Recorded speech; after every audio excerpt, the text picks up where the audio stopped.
I'm joined by David Cherry, London Scottish's new signing, hooker from Curry, and of course Jim Thompson, who's in his third season at the club. First of all, David, welcome to London Scottish. You're settling in okay? Yeah, it's going alright, just acclimatising to this ridiculous heat, but yeah, it's going well. And who are you living with at the moment? Just in a rugby flat just now, getting to know a few boys, so Fred Silcock, another guy from Jersey, Pete Lydon, who came from Paris, and James Hallam, who came from Newcastle, who I knew before, which was quite handy. And they're okay flatmates? You know, they're alright, a bit messy for my liking, but you know, they're alright, yeah. And are the guys making you feel settled at the club? You're enjoying pre-season, getting stuck in? Yeah, it's good bunch of lads, good crack, so yeah, it's going well. Jim, being the elder statesman here, I hope you're helping your fellow Scots settle in? Yeah, I mean they've all settled in pretty well. Probably tend to look after the Scottish boys a bit more than the English ones, but they've all settled in well, and we're starting to gel really well as a team. I think we will have at least 10 Scots in the squad this season. I mean, how important is it for London Scottish to have that core of Scots in the squad? It's hugely important. I mean, we've got close links with SRU, which is great, and a big kind of Scottish following down here, especially on the board, and to have a third of this playing squad Scottish qualified is great. So yeah, I mean it's great to kind of nurture like guys like Dave down here, and see if he can play at a championship level and hopefully push on to higher honours. So it's great to have young Scottish guys and obviously slightly older ones here too. Of course. And you're enjoying pre-season. I know you've got a young baby in the family now. That's not disturbing your sleeping patterns. You're not tiring, missing tackles, dropping passes. There might still be a few of them. It's not really, you can't really get away with excuses like that. But the pre-season's been great. It's been really tough. Tim Harper and his three interns, Tom, Edward, and Brian, are doing a great job. And yeah, it's just it's tough work. But you know, the main thing is that we're all working hard for each other. And come the start of the season, we're all ready to come out firing and have a real good start. Good stuff. Right, I've got a few questions here to ask you both, if you don't mind. First, we'll start with you, Dave. What's your career highlight so far? Probably just playing 20s, play for your country is quite a big honour, so probably going out to the World Cup there and playing against some of the boys who are now on the big stage, so yeah, that's probably a career highlight. Who have you played against that's quite well known then? Tuolangi, Etzebeth, Owen Farrell, to name but a few. Nice. And Jim, what's your career highlight? I came from Edinburgh. We had a real good run in the Heineken Cup and we got to the semi-final. So I was there.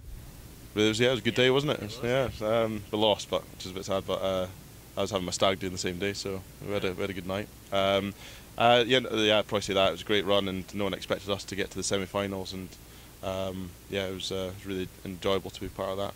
And your highlight at London Scottish so far? I think finishing 5th last year.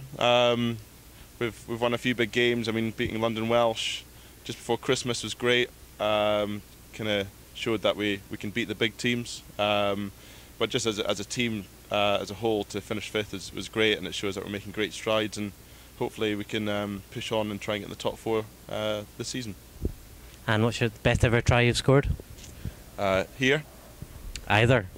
I scored in the Heineken Cup semi-final, which was nice. And for London Scottish? I haven't really scored too many, to be honest, but I scored one against the Pirates, which was quite nice. Did you score against Leeds? Yeah, scored against Leeds. Good counter-attack try. Yes. Donners was involved. Miles went through and just flipped on the inside, which was nice. So worked well. Worked well as back three. Good stuff. David, have you scored any tries in your career? Yeah, a few. You know, the old 20 metres out charging, or the old, you know, just flop over the line. They all count though, so you know. One must stick out, no?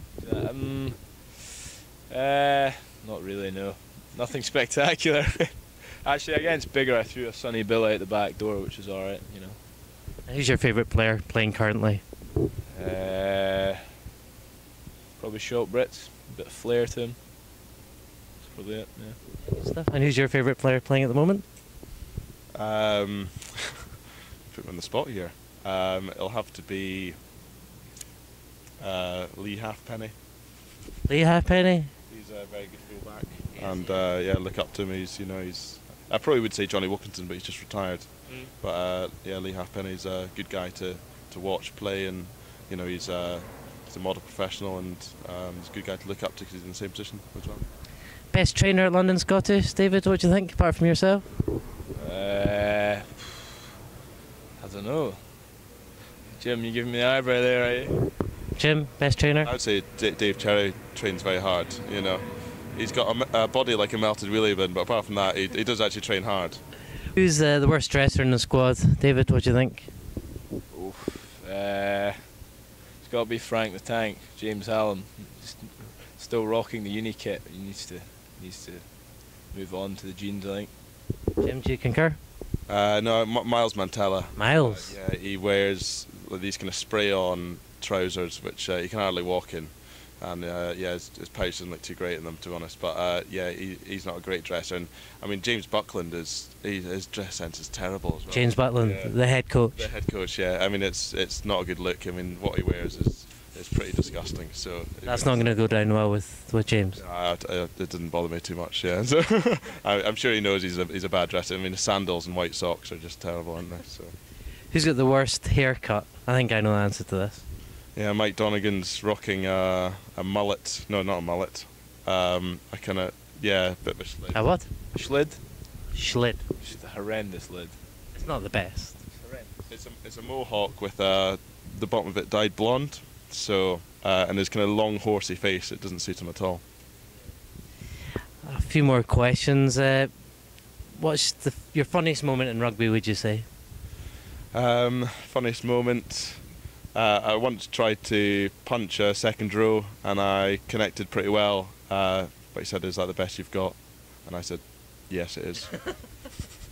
Did you not flatten him? I just kind of ran off after that. So, yeah. Dave, your funniest moment in rugby? West Hartlepool, and some guy was chatting up an old boy, and the old boy said, "Mate, I wouldn't bother. I've been with bigger men in prison." So at that point, we kind of thought, yeah, fair enough. If you could change anything in rugby, what would it be? It's a tough one, actually. Ask Jim first. Come back. Jim? I would change. No contact. Yeah, no contact would be good, but also I'd love to play in the summer. Playing in the winter, when the weather's rubbish and turns into kind of forward-dominated game. Yeah, I don't really enjoy that too much. So it'd be great to if they could play summer rugby. Weather's great. You get big crowds. Much more appealing, to be honest, for the player and supporter. Dave? Probably when backs just take the mick and just start booting the ball to each other, and forwards are just standing there, with no idea what to do. Yeah.